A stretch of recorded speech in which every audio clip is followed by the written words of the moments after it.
Judge, good morning to you and your staff, Lillian. On behalf of Justice who is physically present to my right.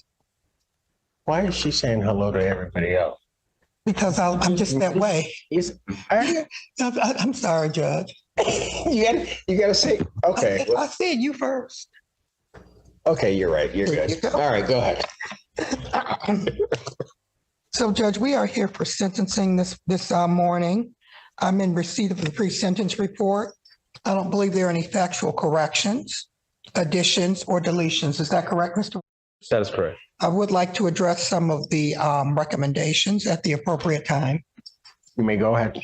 So, Judge, they indicate that it's the 18th month prosecutor deferred sentence.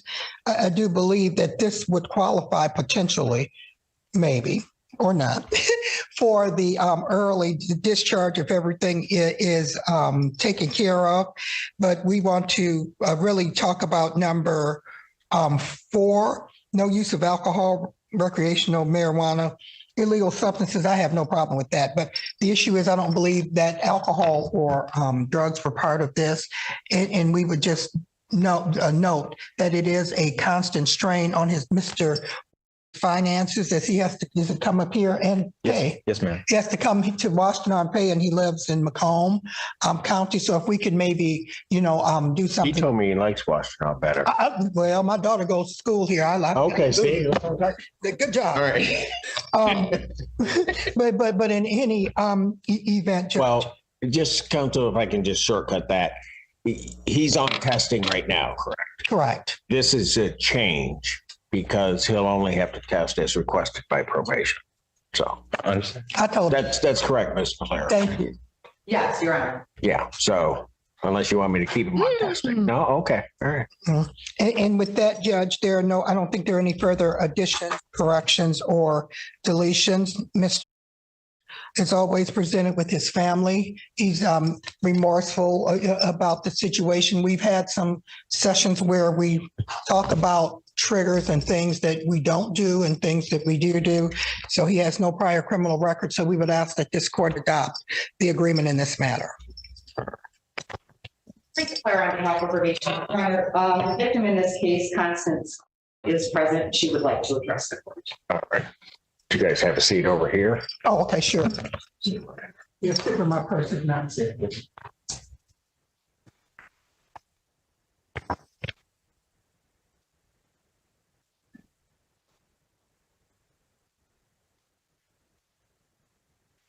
Good morning. Good morning, What's your name? Constance. All right. What would you like to tell me? Hang on one moment. Go ahead. I grew up in a place called Southfield Lathrop Village, which is a suburb of the suburbs. We had an in-ground pool in our backyard, about 10 feet deep. And as a toddler, I was told my twin brother leaped into the water. And at 2, I jumped in after him to save him. Of course, I didn't know how to swim yet, so we both sank. This story has a happy ending. I'm alive. But the plot twist is I learned I would go through the extremes for the people I love. My twin, whose eyes glow neon yellow because he has sickle cells. And as a child for years, he was in and out of hospitals. We were told he wouldn't make it. And all I could remember is how sad he would get when visiting hours were over and how bad I felt for being the healthy one. It was so many days I wish I could take his pain just to give him a break. I would endure it. My mother raised us on unity and to look out for each other always. I usually don't talk about myself, so these are stories that people don't get to know about me. I met Justin around the time that my older sister died. I never told you that. I didn't realize how vulnerable I was, but I really wasn't looking for friendship.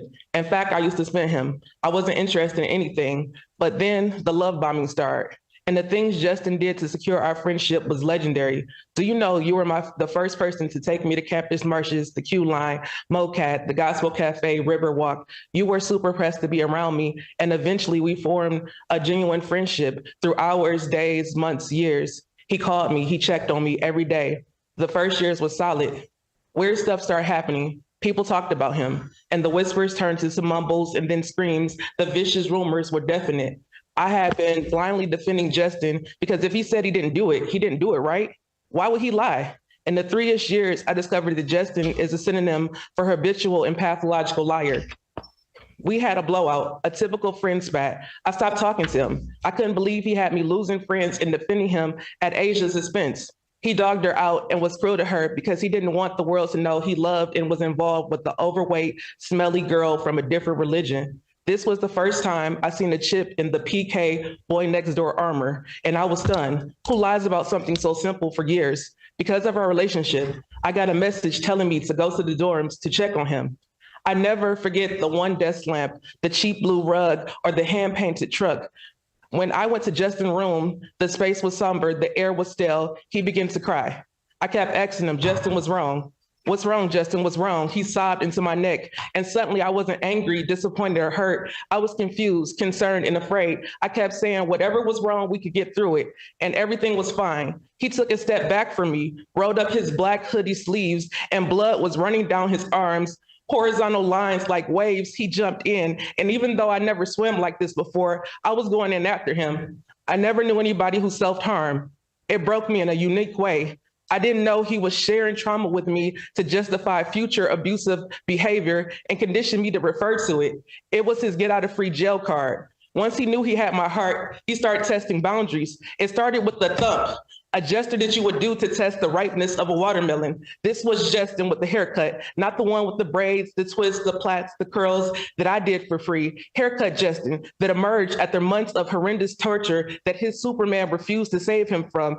It was times that monkey business got so barbaric that I would drive him in his car in circles around Ipsy just so he felt safe enough to sleep. I watched him harder. I loved him more. When you're the last man, you often feel beta. Every day I poured into him, hoping that he would love himself more than his inferiority. A thump to the forehead because he told me I had a smart ass mouth. And my reply is, I never heard that as a kid. That was his experience, not mine. Thump must be the sound of his head hitting the ground when Nyla called me frantically to come get him out of her room. When she said you had hit your head on the ground, I blamed her for letting it happen. Thump. When you got ran over by a car on Easter morning, I blame myself for not standing firmly and hiding your keys. Thump. The sound you made when you fell down the stairs and left a hole in the stairwells. Thump. I never been sexual with Justin, but I pressed my lips to yours, breathed air into your lungs. How many times did I save your life? And how many times did you try to take mine?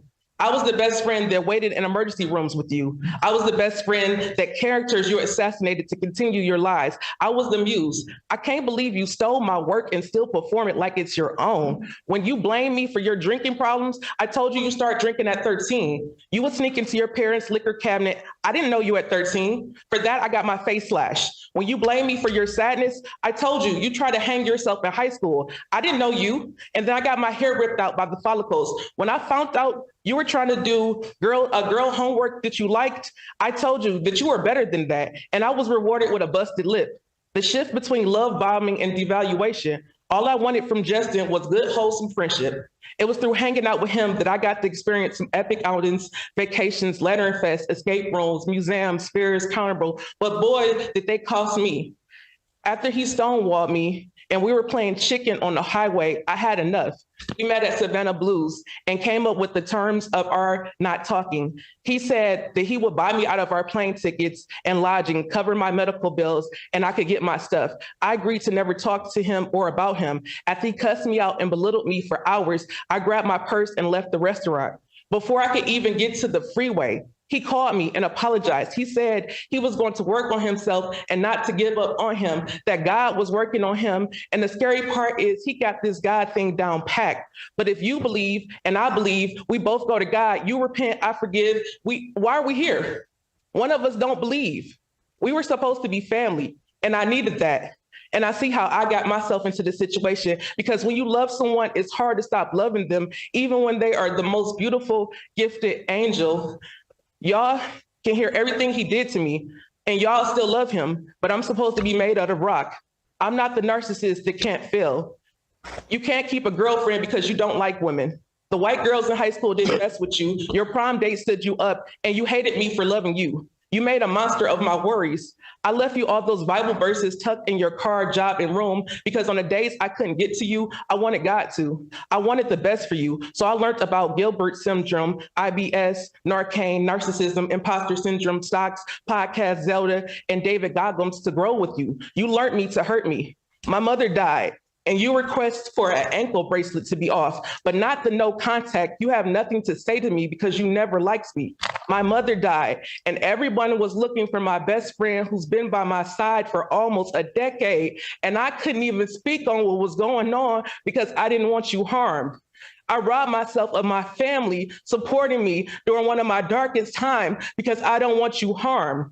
Justin, when you spat on me at my aunt's funeral, I got back in the car with you because if I got picked up from the side of the road with my lip busted and my clothes torn, you would have been harmed. I've done a lot to save you in multiple ways. What did you do for me? You sent people to my home.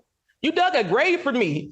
And you fell in, and I still showed you mercy. On the day that was asked about felonies and expungement, I still didn't want ill for you because that's what you're supposed to do. You wanted ill for me. You wanted to see me in jail. This is what the therapy is for, because I can't seem to be a hateful person, no matter how bad you was to me, and you wasn't a good friend for me. Maybe you're a good friend to the Planet Fitness predator, or the friend that borrows money without intent to pay, or the friend who you're a token Black to. You wanted me to build you up to get you where you need to be, but you never made the same sacrifices for me. I'm not angry, aggressive Black woman. I am hurt that the friend that I love never loved me. It's like the yoke was not equal. I was a placeholder and I didn't even know it. I was his stepping stool, his punching bag, and I didn't even recognize the sign. I didn't even think right. I forgave, supported, was kind and patient, and yet I still have nothing to show for it. My feelings are valid. Your nickname is Scrap, because I think everybody in your family knew you liked to fight. You slammed Go, ripped T's dreads out, and smashed Asia's fingers. I'm not the first, and I won't be the last. If you needed to hurt me to feel whole, I can only imagine how empty you are on the inside. When you were stumping me out the day you hurt your ankle, I was laid in a fetal position, covering my face and head, thinking, at least he's not cutting himself. I could take the pain if it gives him a break. Not only did I have to protect you, but I got to protect myself. And some days I couldn't do both, so I picked you. Pablo died because he had asthma and he was a smoker. His family asked about you. I didn't tell them that you wasn't coming, not because you wasn't aware, but because you don't care about people when nobody is around to witness your kindness. Our friend died and you were still in contact with Dejanay. We could have correlated the time and event so you could at least went and paid your respect. But once again, you only do stuff for show. Justin, you're a narcissist. And from what you have done, I have nightmares. And sometimes you're dead because I couldn't get to you in time. And sometimes I'm dead because I didn't leave in enough time. The conflict of not knowing what I did to deserve this keeps me up at night. It wasn't the money, the purses, the jury, the outings you paid for. I just wanted you to be a good person to me. And you couldn't do that. You're telling people that we fell out about a car. Like I didn't drive both of your cars. Like I don't have the title to both of your cars. Like you're telling people we fell out in a car, and Justin, we have matching cars. You don't tell people that the reason why the TV is gone out the living room is because you tried to knock me into it and it fell off the wall. You don't tell people the reason why there's holes punched in your house. You don't tell the truth at all. You don't tell people that day that you were asleep in your room, you were high on cocaine that you got from your brother. Like you don't tell the truth. And I'm sorry, because I just seen that part where it says drinking, he's an alcoholic. And then you wanted to blame the drinking on me. When I've been sober this whole time. That's why I can drive your friends' cars, your brother's cars, everybody's cars, because I'm always the sober one. You sit here in your blue suit and you don't have any remorse. I know this man for over 8 years. He doesn't have any remorse. He doesn't care. He just cared because he got caught. And now he can do the fake sad stuff. He can do the I was ashamed stuff. He can do the stuff that he did to his friend before me and that friend before him. He's not sorry. But once again, because I'm not a monster, when they asked me about the felony stuff, I didn't want that for you. But you wanted this for me. You wanted to see me in jail. You wanted to see me hurt. But I'm like, in closing, Justin, strap on your blue suit.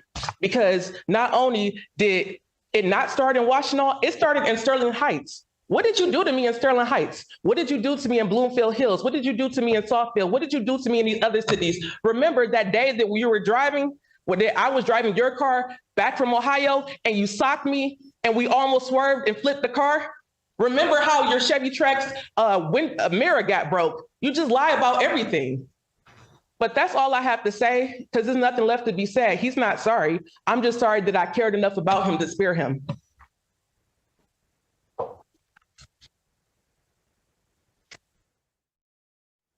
Your Honor, I also. Thank you. Your Honor, it's also my understanding that she is wanting to request restitution, but she did not bring documentation. Is it possible that the court set a restitution hearing out? What is the restitution for? It is for the damaged door and glasses for the dinosaur. We would request a hearing. Hold on. For the damaged door, Damaged door, for glasses, and damage to a tooth.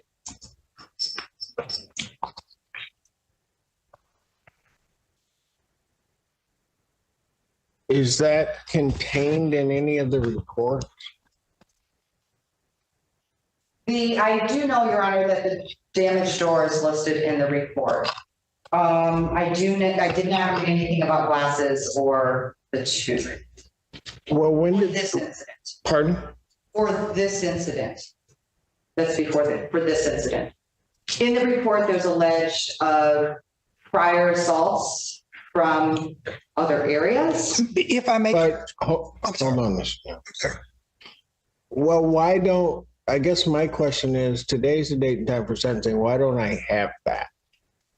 I mean, when did the claim for restitution come up? I guess.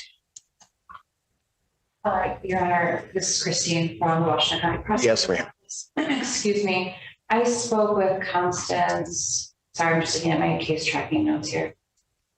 Constance and I spoke about restitution back in September, and broken Right. glasses, the orthodontic work, and the damaged property. It's my understanding, we asked for the receipts. It's my understanding that those weren't obtained at this time. I did speak with Constance this morning, and she said that she would be able to get both all of those estimates to me. It was a matter of contacting, I think it was, I'm not familiar with glasses companies like Bank of America, Best Glasses. It's right up the street. I mean, if we got to get I guess. I'm happy to try to obtain those receipts and send them to defense. And if they object, then we can have a hearing if you prefer. Well, the problem is I'm setting a hearing and I don't have anything to object. I mean, I'm assuming, and I may be wrong, that counsel's objecting to this, but there's nothing to object to. I mean, I guess I'm not blaming. I'm just saying, I don't even have, I have nothing upon which there is a claim for restitution that was made prior to today. I know how the prosecutor's office, well, I won't say I know how they work, but I mean, I know with the victim's advocates, you ask about that. You guys are great about getting that to Miss herself where appropriate ask. And I have nothing. And now I'm here today and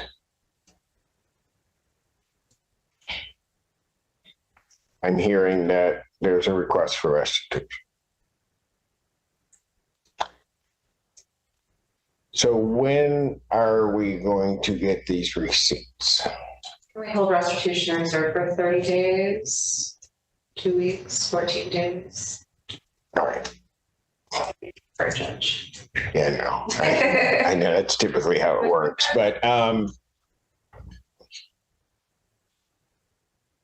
is there going to be like a dentist bill? Is that My what? understanding, there's an estimate for the orthodontic where the glasses have been fixed and replaced, so that will be an actual receipt. The orthodontic bill is an estimate, and I believe the door has also been handled. There's a receipt for that as well. This is her door? Correct. And the door, there's pictures of the broken door and damages to the door while contained within the police report. So, okay. I guess I'm a bit concerned only because I'm trying to figure out why I don't have any of the ones that are available now. I mean, I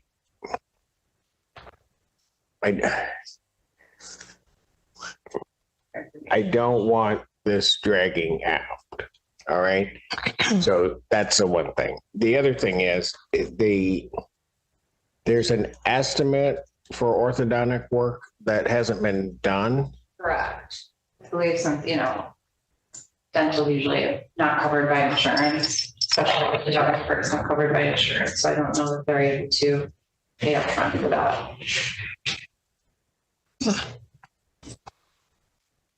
I appreciate your patience. What did you want to say? I don't know. I don't. So Judge, there was a lot to unpack. We would just ask this court to adopt the sentence agreement, understanding that Mr. would contest a lot, but it's okay. We are here accepting responsibility for what he feels he is responsible for. And I will note that in all of those places, the police reports that I have seen were standbys for Mr. against the complaining witness. We're not trying to proceed with any of those things. I want Mr.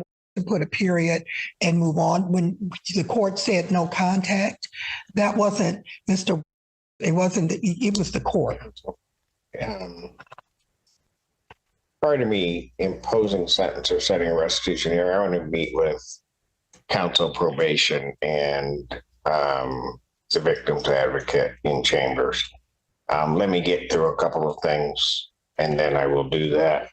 Thank you, Judge. So I'll pass. At Pardon? 11, after I have a preliminary exam at 11, I'm on Where? those 36th district. They'll wait. No. All right. Judge. Let me just get through a Okay. couple more things. Okay, thank you. Go ahead and have a seat.